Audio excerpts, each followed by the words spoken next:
সারাদিনের নিউজ বৃত্তান্তে আপনাদের সকলকে স্বাগত। আপনাদের সঙ্গে আমি সৌমি। চোখ রাখবো আজকের বিশেষ বিশেষ খবরে।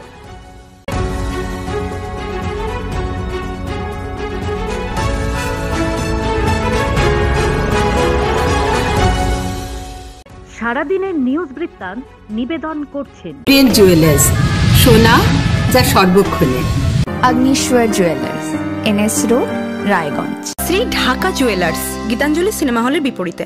সবজি থেকে শুরু করে মশলাপাতি লাফিয়ে বেড়ে চলেছে সবকিছুর দাম। বাজারে প্রায় সবজির দাম আকাশ ছোঁয়া। এবারে বাজারে সবজির মূল্য নিয়ন্ত্রণে আনতে কড়া বার্তা দিয়েছেন রাজ্যের মুখ্যমন্ত্রী। সেই মোতাবেক বিভিন্ন বাজারগুলিতে চলছে প্রশাসনের নজরদারি। শনিবার একই ছবি লক্ষ্য করা গেল উত্তর দিনাজপুর জেলার হেমতাবাদে। এদিন হেমতাবাদে সবজির বাজারে হানা দেন বিডিও নেতৃত্বাধীন প্রশাসনের প্রতিনিধি দল। তারা ক্রেতা বিক্রেতাদের সাথে কথা বলেন। প্রতিটি সবজির দাম শোনেন। বিডিও সুদীপ পাল জানান, ঊর্ধ্বতন কর্তৃপক্ষের নির্দেশে তারা এই অভিযানে নেমেছেন। দু একটা জিনিসের দাম বেশি রয়েছে, সেই বিষয়ে তারা মান্ডিতে খোঁজখবর নেবেন। জাতীয় খাদ্য সুরক্ষা মিশন 2024-25-এর আওতায় ধান চাষের প্রদর্শনী ক্ষেত্র শুরু করলো ইটাহার ব্লক কৃষি দপ্তর। ইটাহার শিশুই সাহাবিটা হেমতপুর মৌজায় 100 হেক্টর জমিতে জাতীয় সুরক্ষা মিশনের অধীনে উন্নত প্রথায় আমন ধান চাষের প্রদর্শনী ক্ষেত্র শনিবার শিশুই মৌজায় কৃষি দপ্তরের আধিকারিকদের উপস্থিতিতে আমন ধানের চারা উন্নত প্রথায় রোপণ করা হয়। কৃষকদের সরকারিভাবে বীজ দেওয়া হয়। বীজ শোধনের উপকারিতা, পরিমিত মাত্রায় সার ও কীটনাশক ব্যবহার, ধান চাষের নিড়ানির ক্ষেত্রে সুবিধা সহ উন্নত প্রথায় লাইন করে আমন ধান চাষ করে ভালো ফলন করে কৃষকরা লাভবান হবে বলে জানান ইটাহার ব্লক কৃষি দপ্তরের কৃষি সম্প্রসারণ সহ আধিকারিক স্বরূপ মজুমদার। ছিলেন দপ্তরের আধিকারিক বিপ্লব সরকার, কৃষি দপ্তরের কর্মাধ্যক্ষ উপেন কিসকু প্রমুখ। পাশাপাশি কৃষকরাও বলেন, সরকারিভাবে ধানের বীজ পাওয়া সহ চারা করে কম খরচে সরকারি নিয়মে আমন ধান চাষ শুরু করেছি, আগামী দিনে ভালো ফলনের আশায়।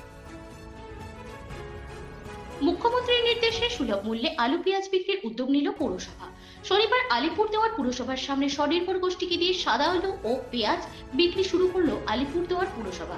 সাদা আলু 25 টাকা প্রতি কেজি এবং পেঁয়াজ 40 টাকা প্রতি কেজি। শুরুর দিনই ক্রেতাদের মধ্যে আলু পেঁয়াজ কেনার হিড়িক পড়ে যায়। ভিড় বাড়ে আলু ও পেঁয়াজ কেনার। বাজারে আলু ও পেঁয়াজের দাম অনেকটা বেশি। এছাড়াও অন্যান্য সবজির দামও অনেক বেশি। রাজ্য সরকারের সুলভ বাংলা স্টলে কম দামে বিক্রি হচ্ছে সবজি, সেখানেও ক্রেতারা সব পাচ্ছেন না। সেই দিকে তাকিয়ে আলু ও পেঁয়াজের দামের হ্রাস টানতে পুরসভার এই উদ্যোগ। আলিপুরদুয়ার পুরসভার ভাইস চেয়ারম্যান মাম্পি অধিকারী বলেন, এখানে আলু ও পেঁয়াজ কম দামে বিক্রি হবে। বাজারে যা দাম তার অনেক কম দামে এখানে আলু ও পেঁয়াজ বিক্রি হবে। মুখ্যমন্ত্রীর নির্দেশে এটা করা হয়েছে। পরবর্তীতে সব ধরনের সবজি যাতে রাখা হয় সেটা দেখা হবে। এদিন কম দামে আলু ও পেঁয়াজ কিনতে পেরে খুশি আলিপুরদুয়ার পুরো এলাকার সাধারণ মানুষ। প্রশ্ন উঠছে, পুরসভার উদ্যোগে কম মূল্যে আলু ও পেঁয়াজ বিক্রি করে কি বাজারে হ্রাস টানতে পারবে পুরসভা? 58 কেজি গাঁজা সহ দুজনকে গ্রেপ্তার করলো বিধাননগর পুলিশ। পুলিশ সূত্রে খবর, গতকাল গোপন সূত্রে খবরের ভিত্তিতে পশ্চিম মাতাদি টোল গেটে অভিযান চালিয়ে একটি 4 চাকার গাড়ি আটক করে তল্লাশি চালিয়েছে। সেখানে একটি গোপন চেম্বার থেকে এই গাঁজা উদ্ধার হয়। ধৃতদের নাম সমীরুল মিয়া ও সফির উদ্দিন মিয়া, দুজনেই কোচবিহার জেলার বলরামপুরের বাসিন্দা। ওই গাঁজাগুলো কোচবিহার থেকে আসছিল। শনিবার ধৃতদের শিলিগুড়ি আদালতে তোলা হয়। পুরো ঘটনা তদন্তে নেমেছে পুলিশ। প্রতিদিনের প্রতি মুহূর্তের খবরের আপডেট পেতে চোখ রাখুন নিউজ বৃত্তান্তের ফেসবুক পেজে। সাবস্ক্রাইব করুন নিউজ বৃত্তান্ত ইউটিউব চ্যানেলকে।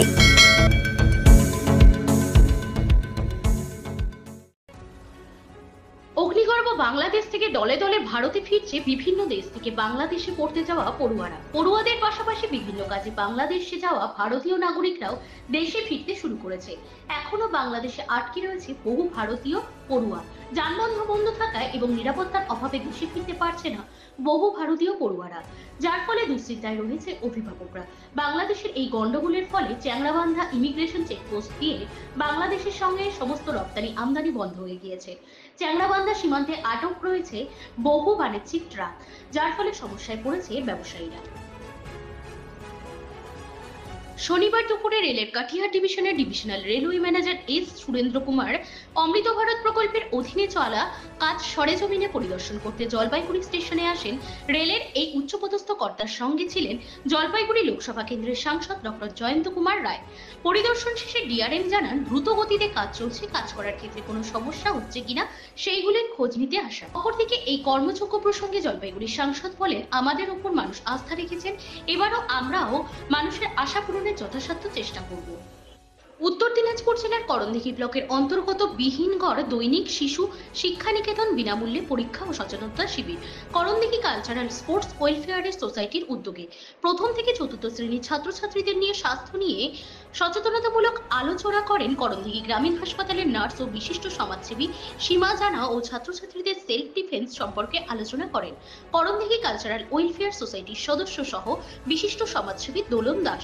এছাড়াও উপস্থিত ছিলেন দমদমা হাই স্কুল শিক্ষক ও বিশিষ্ট সমাজসেবক সঞ্জয় টুডু ও সুশান্ত সিংহ সহ বিহীনগড় দৈনিক শিশু শিক্ষা নিকেতন স্কুলের প্রধান শিক্ষক জিয়ারুল হক সহ শিক্ষিকারা সহ ছাত্রছাত্রীরা। আর মাত্র কয়েক ঘন্টা বাকি তৃণমূলের শহীদ দিবস উপলক্ষে কলকাতার বুকে এখন সাজো সাজো রব। শেষ সময়ের প্রস্তুতিও চরমে। সূত্রের খবর, সমস্ত ব্যবস্থা খতিয়ে দেখতে উপস্থিত হতে পারেন তৃণমূল সুপ্রিমো মমতা বন্দ্যোপাধ্যায়। কড়া পুলিশি নিরাপত্তায় মুড়ে ফেলা হয়েছে গোটা মেয়র রোড চত্বর। সিকিউরিটি তার ডগ দিয়ে চলছে চিরুনি তল্লাশি।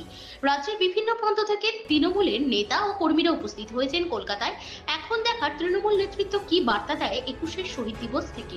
এবারে শহীদ স্মরণ অন্যবারের তুলনায় একটু অন্য মাত্রা পেতে চলেছে, কারণ লোকসভা ভোটে বিজেপিকে হারিয়ে সাফল্য পেয়েছে দল। সারাদিনের নিউজ বৃত্তান্ত আজ এ পর্যন্তই। সঙ্গে থাকুন, চোখ রাখুন, দেখতে থাকুন নিউজ বৃত্তান্ত। নিউজ বৃত্তান্ত, হলুদ নয়, স্বচ্ছ।